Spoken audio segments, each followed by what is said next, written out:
reality is, if you look up on the screen, the more than a story, that's like the title that I gave it, because a lot of times when you think of the Christmas story, quote unquote story, it's so basic and it's so simple. And there's a difference between a story and an account, an actual thing that happened, okay? Because a story can be true or false. I mean, I can tell you that me and Don, we used to play for the Miami Dolphins, and we were running backs, and that's a story, right? Like, unless he did, I know I didn't. Maybe he did. But anyway, so we're going to continue in that series, that More Than a Story series. And if you weren't here, I just want to kind of talk to you quickly about what we did last week, and we looked at a lot of prophecy, okay? And we talked about this word prophecy. What does it mean? What was the point of prophecy? And really, what we said was the point of prophecy was for God to give us an idea of who to look for, okay? He was talking about this Messiah. There's lots of prophecy in the Bible. Okay, we looked at a whole bunch of prophecies that dealt with the Messiah, the birth of a king, the birth of a Savior of the world, where he'd be born, what family line he would come from, where he would grow up, like what he would be named. There's all of these prophecies that God gave us in order to be sure of who to look for, okay? And I gave the example last week, and Taylor's back there right now. I gave the example last week. It was kind of like, if I'm going, I normally, take my kids to school or sometimes pick them up or whatever. Let's say that I can't pick up Taylor from school one day. And so I want her to know who's going to pick her up, because she doesn't know. The person that's going to go, let's say it's some lady that I know named Susan. So I'm going to describe to Taylor this person that's supposed to pick her up, because I don't want her to get her in the wrong car, right? So I'm going to say, okay, so the lady's name is Susan. She's real short, skinny little lady, hair down to her butt. And she's got a little weird dog, and she'll probably be on a leash. And she drives a 1982 Buick LeSabre. You know what I mean? Like, I'm going to give her all of the details. I'm going to say she's parked she's going to be on the north side of the parking lot at 410, okay? So make sure you get in the right car.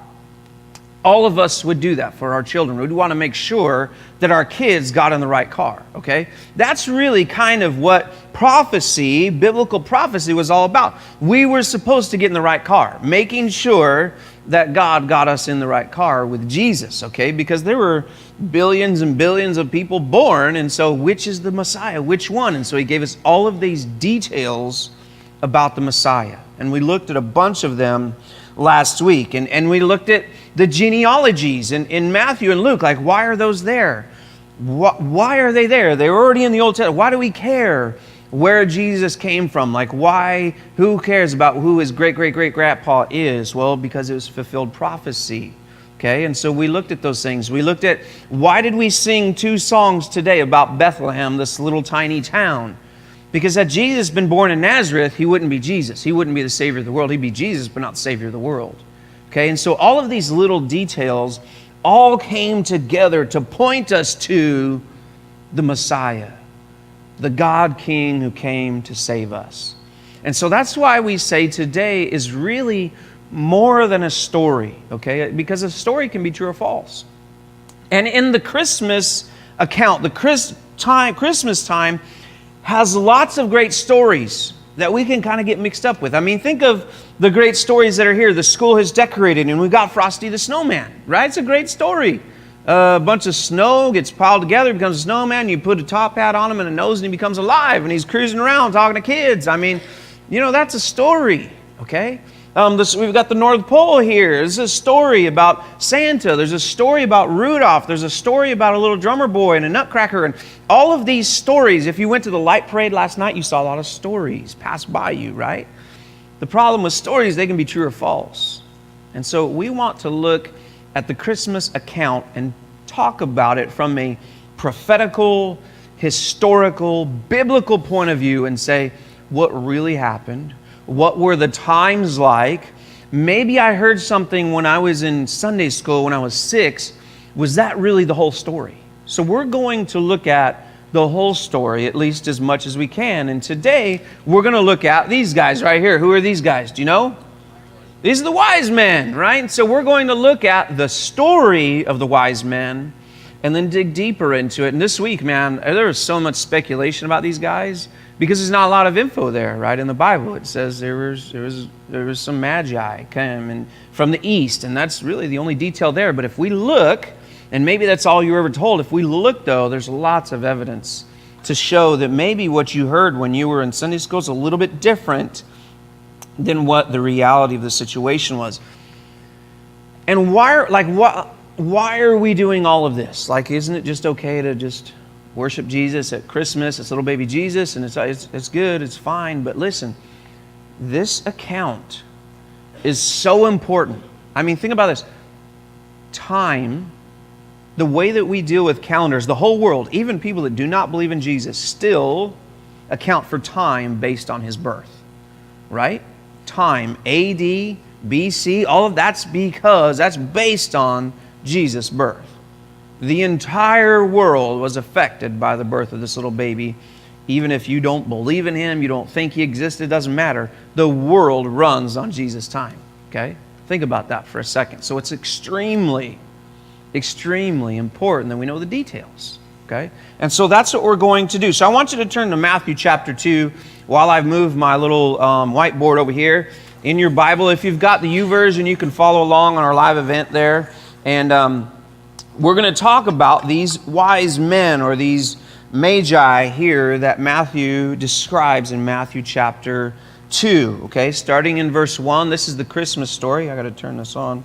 This is the Christmas story, okay, quote unquote. And it's actually the Christmas account. Let's look at it from a scriptural point of view here. Last week, remember, we looked at the account from Luke. Now we're going to look at it from Matthew. It says, now after Jesus was born in Bethlehem of Judea in the days of Herod the king, that's important, we're going to remember Herod, Magi from the east arrived in Jerusalem, saying, where is he who has been born King of the Jews? For we saw his star in the east and have come to worship him. When Herod heard this, he was troubled, and all of Jerusalem with him. That's important. We're going to come back there. Verse 4, here we go. Then, when Herod the king heard, so gathering together all of the chief priests and scribes of the people, Herod inquired of them, as to where the Messiah was to be born. And they said to him, in Bethlehem of Judea, for this is what had been written by the prophet, and you, Bethlehem, land of Judah, are by no means least among the leaders of Judah, for out of you shall come forth a ruler who will shepherd my people Israel. Remember, we looked at that last week. Continuing, here we go, verse 7. Then Herod secretly called the Magi and determined from them the exact time the star appeared. And he sent them to Bethlehem and said, go and search carefully for the child, and when you have found him, report to me, so that I too may come and worship him. After hearing the king, they went their way, and the star, which they had seen in the east, went on before them until it came and stood over the place where the child was. And we'll close with this, verse 10.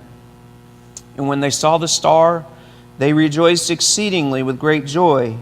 And after coming into the house, they saw the child with Mary his mother, and they fell to the ground and worshipped him. Then, opening up their treasures, they presented to him gifts of, and this is part of the story that we all know, right? Gold, frankincense, and myrrh. And having been warned by God in a dream not to return to Herod, the Magi left on to their own country by another way. Okay? I know you guys have heard this account probably every Christmas. If you're 40 years old, you've probably heard it at least 40 times. Okay? If you grew up in church, you've heard it 140 times.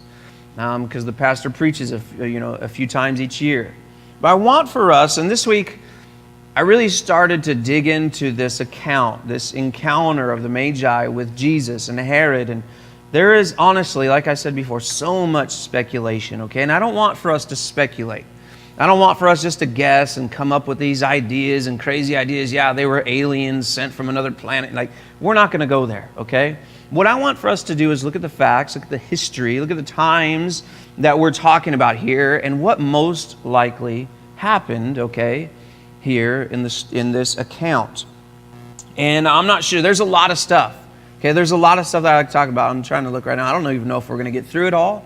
But here's what I want to do. I want for us to kind of talk about the differences between the story and the account. So the basic story, I think I've got it here, the basic story that you read about, that you hear about as a kid in Sunday school, has kind of some main points to it, right? There are how many wise men? We know. There's 3. We say there are 3, okay? So there are 3 wise men who, what? What do? They followed a star, right? Followed the star to where? To the manger in Bethlehem, right? To do what? To give gifts. Give gifts of gold, frankincense, and myrrh. How about that? Does that make sense? That's really kind of the main parts of the story that we learn. Would you disagree? I mean, that's what you hear. If you've got a little kid's Bible book, you're gonna see those things, those parts of the story there. I want for us to maybe answer some questions like the who, what, when, where, why of this story, and kind of look at it from a biblical, historical, prophetic point of view. And the first question I want for us to answer is the who. Okay, like who were these guys? How many of them were there? Where were they? Like, who were these people? These magi, these wise men. And that's what I want to start out with, the who. And let's start with a number. Some of us say there were 3, right? Does it say in the text that there were 3 wise men?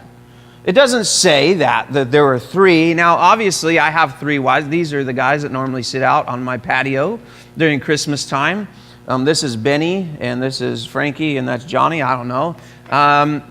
We traditionally see that 3 dudes rode in on 3 camels, just chilling. You know what I mean? But it doesn't say that. What does it say? It says the magi, okay, or magi. Now, that's a plural word, so we know that there were more than 1. So there were at least 2 of these guys, okay? Traditionally, we think 3 because there were 3 what? Gifts. So you kind of think, well, each, you go to a party, you bring a gift, you go to a baby shower, you bring a gift. And so people always think there were 3 people, 3 men, that kind of ride in and drop their stuff off and worship and take off. Well, I want for us to look at the account and really look at these people. If you have a New American Standard Bible, there should be a little 1 next to that word magi. And if you go down and you follow the little number 1, it tells you who these magi are. It says a caste, a social class of wise men specializing in astrology, medicine, and natural science. Now, like I said before, there is much speculation as to who these men really are, okay, who these guys are. It could be women for all we know. You know what I mean? There's lots of speculation. If you get on the internet and Google who are the magi, oh my goodness, you will see hundreds and hundreds of theories of who these people are. And I don't want for us to speculate, but I do want for us to look at the facts, okay? Now, like I said before, most nativity sets, there'll be 3, okay? But I happen to believe there were way, way more than 3, maybe up to 1,000 or so. And here's why. I want for us to look at some history of people, magi, crossing deserts and all of these things. And I want for us to look historically at this person named Josephus. You ever heard of Josephus? Not Bocephus, okay, but Josephus. You ever heard of Josephus? Flavius Josephus, a very famous, very well-respected Jewish historian who was writing the history of the Jews for the Romans, because the Romans didn't really understand these Jews. I mean, they were in charge of them, but they're like, what's the deal here? Why all this weird stuff going on? And so Josephus writes out this history, and he writes it for the Romans. He says, this is the history from creation to now, okay, what the Jews have gone through. He wrote a whole volume on the wars of the Jews.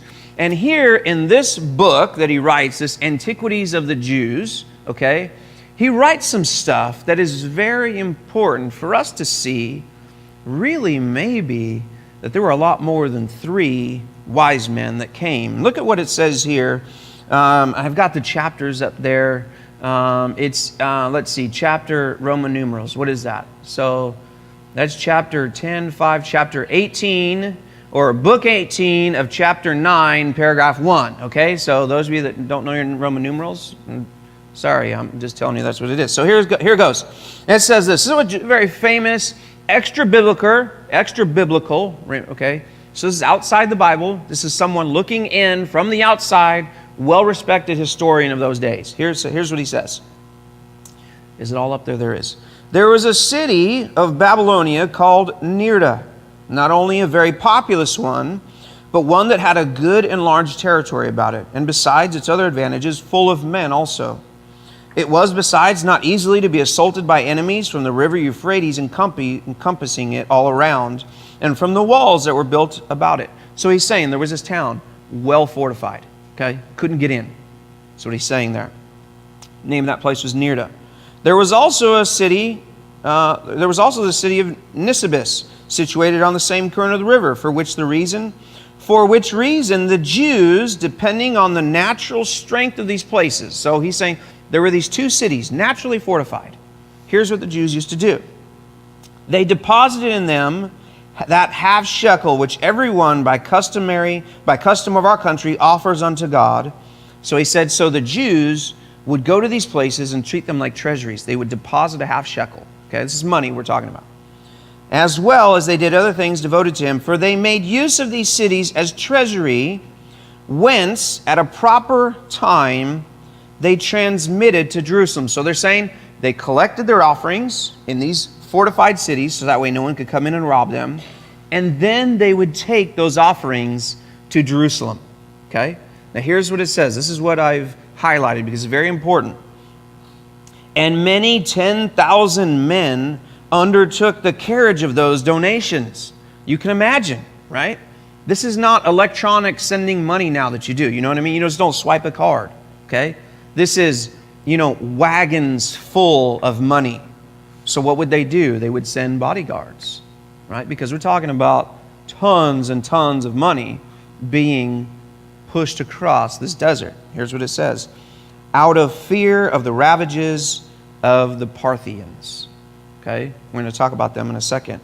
To whom the Babylonians were then subject. Now, if you begin to study and dig down into who these magi most likely were, it says they were from the east, which most historians believe that was from Persia. At this time, these magi and listen, a wise man would have been someone of very prominent, okay, in society. They would have been rulers of their society. These were not just scientists, okay? These were people that would have lived in palaces, that would have been had tons of attendants, tons of servants. These were the ruling class, okay, of Parthia. Now, think about this for a second. These men who are ruling class, who are bringing an extremely expensive set of gifts across the desert on an extremely long-range journey, they would have had who with them? Who do you think? Bodyguards, right? They would have had men, soldiers, bodyguards with them to protect this. Look what it says in this other place. It says that just one Parthian military leader traveled with a train of 1,000 camels and 10,000 soldiers. Just a military leader from this region. So as you can think about this, the wise men, these magi, they were the upper crust of society. Very well respected, very, very important, very, very rich. They go on and prepare for a journey. They don't know where they're going, right? They just know they're going in a direction. They would have taken tons and tons of servants, tons and tons of support staff. They're carrying riches and gold, all of these things. They would have had bodyguards. The history, as we look at it, show us that there was probably way more than just 3 men along this journey. We're talking maybe 1,000, maybe up to, if this is 10,000 people. Now, am I suggesting that they stuff 887 men like in Jesus' little house? No, I don't think. I think it was maybe the few men that went inside. But the reason that I'm coming to this conclusion there's even more evidence to the story, and I want for us to continue to look at it, okay? I want for us to look at it. Let's see what it says as the plot thickens. Let's look back at it. When they interact with King Herod, okay? Now, if you know anything about King Herod, you know that this was a psychopathic killer, murderer, egotistical, okay? Your worst enemy on this earth is not as bad as Herod was. Herod did some great things, okay, for Israel. Built lots of palaces and places, and if you go to Israel today, you will see lots of the stuff that he built. He was like an architect, loved to build stuff, but he was paranoid. And he even killed his own family members because he was afraid they were going to try to take his crown, okay? Psychotic killer of a king, King Herod here, okay? Look at this interaction between these magi and Herod. It says here, now after Jesus, we already read this. Now after Jesus was born in Bethlehem of Judea in the days of Herod the king, magi from the east arrived in Jerusalem saying, "Where is he who has been born King of the Jews? For we saw his star in the east and have come to worship him." And when Herod the king heard this, he was troubled, and all of Jerusalem with it. Now, Herod was a nut job, okay? If you look at this sentence that they say here. Where is he who has been born King of the Jews? If just anyone had come in to the psychotic, paranoid killer Herod, you can guarantee that as soon as someone said that someone else was the king, their head would have been chopped off. You never question the authority of King Herod. And everyone in the region knew that this dude was a psychopath. How do you get your mind around that these wise men who got an immediate audience for the king, okay, were able to go to him and say, "Where's this King of the Jews?" and not be killed instantly? There has to be a few reasons. Either they didn't know him, which they were smart astronomers, they were royal class, they would have known this guy, or he was intimidated by them, okay? He was intimidated by them either because of their power, because of who they were, coming from this Parthian nobility, or because they had thousands and thousands of soldiers with them, and they said, "There's no way we're going to go after these guys because they'd kill us." Now, if you know history, if you look back in the history books, you realize that the Jews and the Parthians were at war for years before this, and this was now a peacetime. Look at also what it says here in verse 3. When Herod heard this, he was troubled, and who else were troubled? And all of Jerusalem with them. Imagine this. Imagine the Jews who had been dominated by these Parthians for years in these wars see hundreds or thousands of soldiers marching across their land saying, "Where's this new king?" You'd be freaked out too. You'd be thinking, there's war coming our way. You'd be troubled.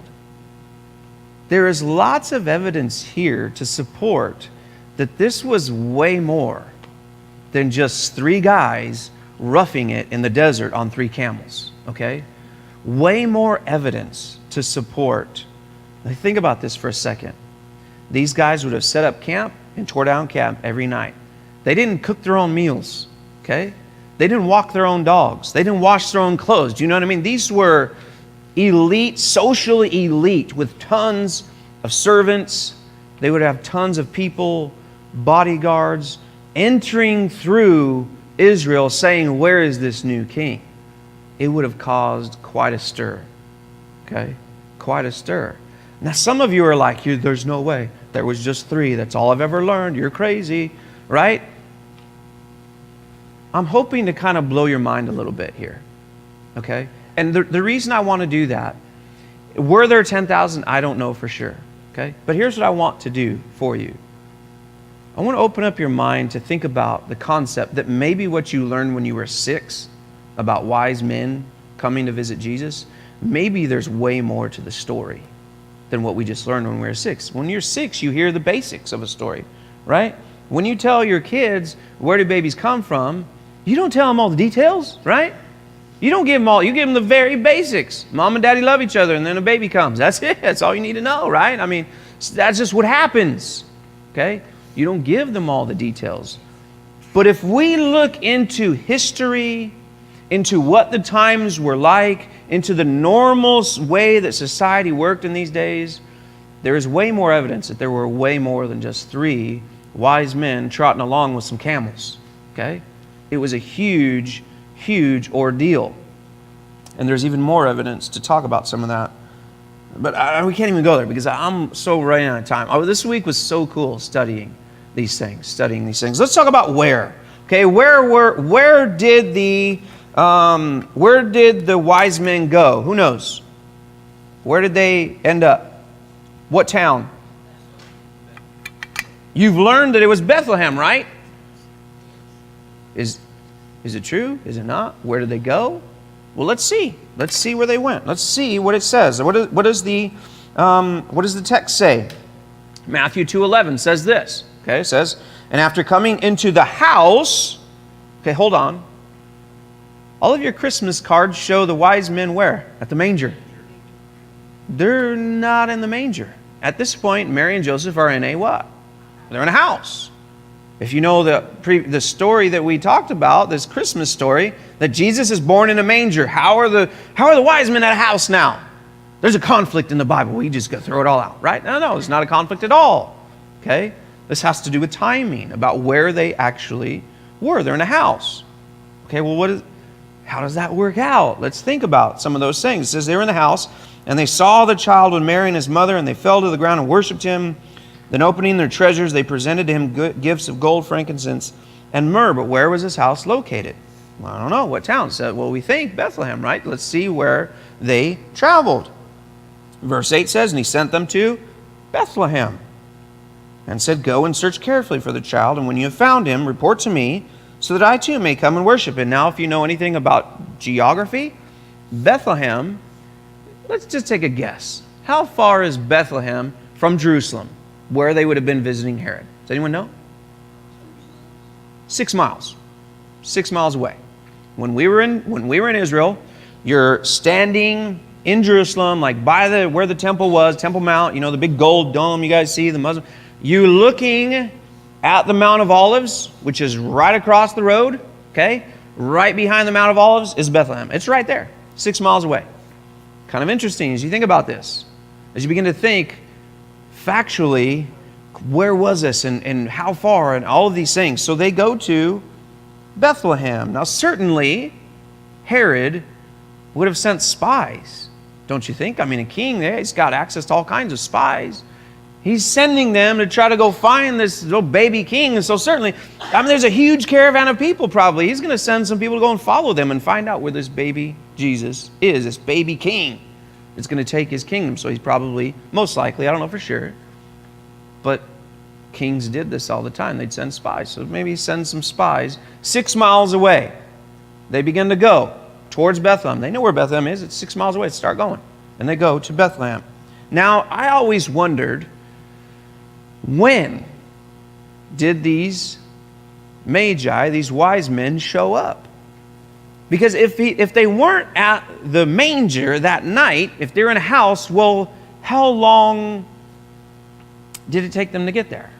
Some people believe that the star of Jesus' star that they followed went up the night that he was born. And so they didn't show up till he was about 2 years old. Well, factually, biblically, that can't be correct if we look at the account. And so that's what we want to do here in a second. I want to answer this question of when. Someone come up here and write when right there, okay? Someone, one of you boys.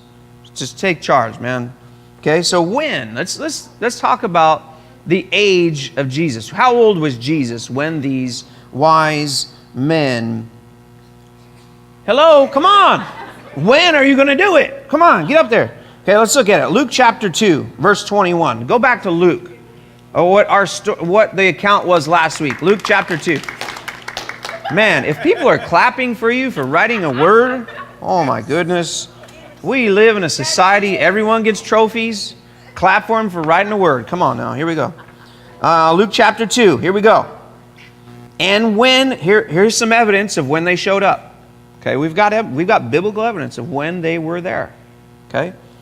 And when 8 days had passed, I don't have it up on the screen. Here we go, Luke chapter 2, verse 21. And when 8 days had passed before his circumcision, his name was then called Jesus, the name given by the angel before he was conceived in the womb. Verse 22, and when the days for their purification according to the law of Moses were completed, they brought him up to Jerusalem to present him to the Lord. So first of all, we have 8 days. He would have been circumcised in their home, in the home they were staying in, at 8 days. You didn't take your guy to the temple. That would have happened in your home right there. Okay? And I'll tell you why here in a second. Because of this period of, what's the word? Purification. So what is that? What is that reference? If we go back to Leviticus chapter 12, here's what that time of purification was that Luke is referencing here. This is hundreds of years before this. God gives them the law. He says, here's how you need to act. Here's how you need to obey. Here's how you need to worship me. There are all these things you need to do. Here's one of them. Then the Lord spoke to Moses, saying, speak to the sons of Israel, saying, when a woman gives birth and bears a male child, then she shall be unclean for 7 days, as in the days of her menstruation she shall be unclean. On the 8th day the flesh of his foreskin shall be circumcised. So that's what they did right there. They circumcised him at 8 days. And then here, then she shall remain in the blood of her purification for 33 days. She shall not touch any consecrated thing, nor enter the sanctuary, until the days of her purification are completed. So if we take the 8 days that it took for him to be circumcised, and the 33 extra days that she could not enter the temple, okay, to dedicate him, we know that it was at least, what's 8 plus 33? 41 days. It was at least 41 days before Mary and Joseph take Jesus to the temple to be dedicated, where, remember, Simeon and Anna freak out. Do you remember this part of the account? Simeon, you guys don't even know. We're going to have to talk about this next week. So Simeon and Anna, he had heard he was the priest, and God had told him, before you die, you're going to see the Messiah. In walks Mary and Joseph with this baby, and Simeon starts freaking out. He's like, I've seen the Messiah. I can die. Like, it's so cool. He's freaking out. And Anna, this prophetess that's there, she's praising God because the Messiah is here. Now think about this for a second. Do you remember what Herod and the Magi, their conversation, remember what Herod wanted to do when he found that baby? He wanted to kill him, right? He wanted to kill him. Now this makes perfect sense that they would have visited the temple and dedicated Jesus before the Magi show up, because Herod doesn't know anything. If Herod had already talked to the Magi and learned that there was this baby king of the Jews and people are causing a ruckus in the temple, he would have gone right there and killed that kid. He would have killed Jesus right there. So it's very clear that they presented Jesus at least 41 days later, but before the Magi show up. So the Magi show up at least day 42. But where did they go? What did we say? Where did they go? They went to where? Bethlehem, into a house. Where was Mary and Joseph from, though? Where were they from? Nazareth. So why were they in Bethlehem still? They went to Bethlehem for a census. Why would they still be in Bethlehem 41 days later? To present Jesus in the temple, right? Why travel all the way home and then a few days later have to travel all the way back to Jerusalem? So they stayed there so she could what? Recover. Normally takes a woman, the internet, I don't know this, I Googled it, 6 weeks recovery time, okay? About 6 weeks recovery time. They're finding a place to stay, and maybe with their relatives in Bethlehem, until she's ready to take off. I mean, we're talking a long journey on a donkey again. I mean, kind of crazy after you have a kid. So it's likely, if the Magi visit them in Bethlehem, that they're still there probably within about 6 weeks. Because why would they stay in Bethlehem? Their hometown's Nazareth. They end up moving back to Nazareth. It makes sense that the Magi would have visited about 6 weeks, probably within about 6 weeks of Jesus' birth, which says that star, right, that showed up would have showed up about 2 years before Jesus was born. Because they say, okay, remember Herod says he's going to go and kill all the babies 2 years and younger, based on what the Magi said when the star arrived. So Jesus Jesus' star arrives in the east, somewhere in Persia, 2 years before he's even born, in order to get those magi to Bethlehem within 6 weeks of his birth. Like, think about all of this stuff for a second, and we already have to close. There's so much more, man. There's so much more here. Like, think about this for a second. There's more to the story than what you just tell your kids. There's more to the story than probably what you just rely on traditionally every year. You tell the Christmas story, and yeah, it's cool and it's great, and we're worshiping baby Jesus, but man, there's so much more magic to this story. There's so much more of God involved in all of this. There was so much more risk. There was so much more to the story than just a few shepherds and some wise men showing up and say, here you go, worship you, okay, we're out of here. So much more to the story. And it's not until we dig into our Bible, use our brain, look at historically, prophetically, like we did last week, look at this from a biblical point of view and say, what is this account really saying to me? What does it mean? Am I fully aware of what's going on here? Now, my theory, there's lots of people that say these guys didn't show up till Jesus was 2 years old. Well, that doesn't make a whole lot of sense to me. Okay? It really doesn't, based on these facts. Because why would they stay in Bethlehem for 2 years? It really doesn't make sense to me. But there are some that would say that. And here's why I say it doesn't make sense. The Magi visited Bethlehem. Herod's looking for this baby Jesus. Bethlehem's a very small town that he most likely sent spies to follow the Magi. The Magi visit baby Jesus. They worship him. And then it says what? In a dream? Presumably that night in a dream, they leave another way. Well, those spies would have known exactly where Jesus was staying, right? And Bethlehem is 6 miles away from Jerusalem. Those spies could have been back that night. They could have been back that night, known exactly where Jesus was staying. So then why does Herod, say, let's kill all the babies 2 years and younger? Because he knew exactly where, he would have known exactly where Jesus was. That's why Joseph in a dream that night gets what? Gets the alert. Herod's after your son. Go where? Go to Egypt. So they bolt. So it doesn't make sense that they would stick around for 2 years hiding from King Herod, who could have killed them instantly. They would have taken off that night. And so you think about all these things. Why do we care about Egypt? Why do we care about Bethlehem? Why do we care about these wise men? Why do we sing these songs? Why does any of this matter? Okay?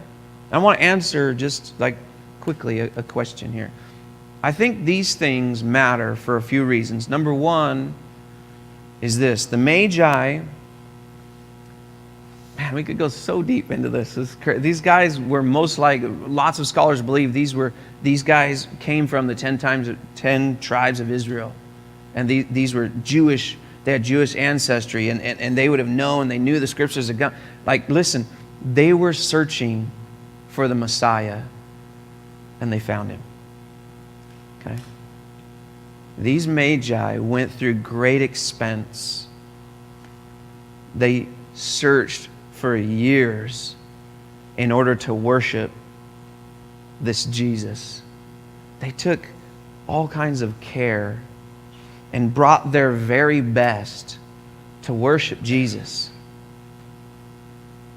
You and I get to worship Jesus through the power of the Holy Spirit any second of any day we want to.